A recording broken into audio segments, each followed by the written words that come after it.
first couple of weeks of Easter from the Acts of the Apostles. The scenes are painted so brilliantly, and we can easily see how the play is enacted. We can easily just give a script over it and say, you're Peter, and you're the disciples, and you're the authorities of the Jews.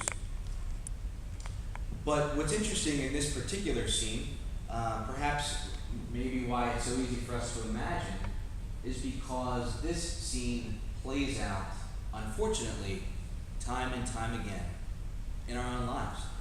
It's unfortunately the way of the world, where one side tries to stifle the spirit of another, where one side doesn't want to hear what the other has to say, what truth, what good news they may be speaking.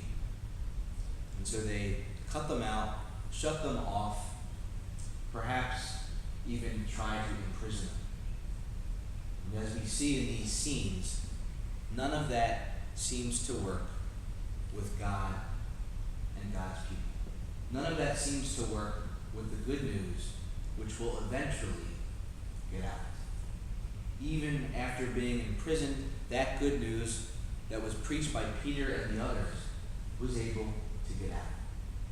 And we can see in this particular scene, the Sanhedrin are getting more and more frustrated by it, to the point where they're not even really listening to what Peter and the others have to say. They're more upset that they themselves were disobeyed. They're the ones in authority. People are usually just supposed to listen to them and not speak back. Does that scene sound familiar in our own lives? Have there been moments where we feel that the other did not listen to us?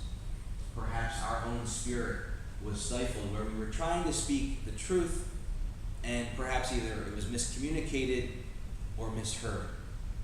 And we're told to keep quiet and just do what we are told. We can sometimes easily say, oh yeah, that happens all the time in community. I'll never listen to it. But the other truth is, are we the Sanhedrin? Are there moments in our own lives, even daily, where we don't want to hear what the other has to say? Where we just want to imprison them and say, you have no idea what you're talking about. I do. What you say doesn't matter. In those moments, we're in need of a facilitator, perhaps even the Sanhedrin and Peter and the others needed one. And as we hear in the gospel, they had the facilitator known as the Spirit.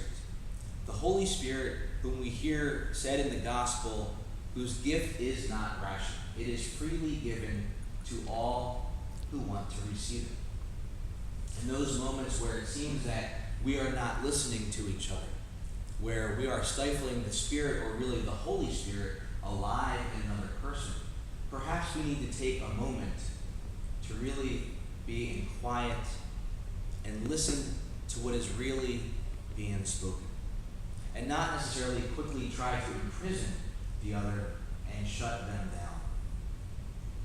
That's the truth, the painful truth of the gospel today. That's really the Easter proclamation. That's the good news. It's all about removing the stones from the tombs in our own hearts and also the hearts of others. That's where resurrection really can come into our daily lives, where we can experience that new life that is found sometimes in the least expected places. The people whom we encounter each and every other day, where we don't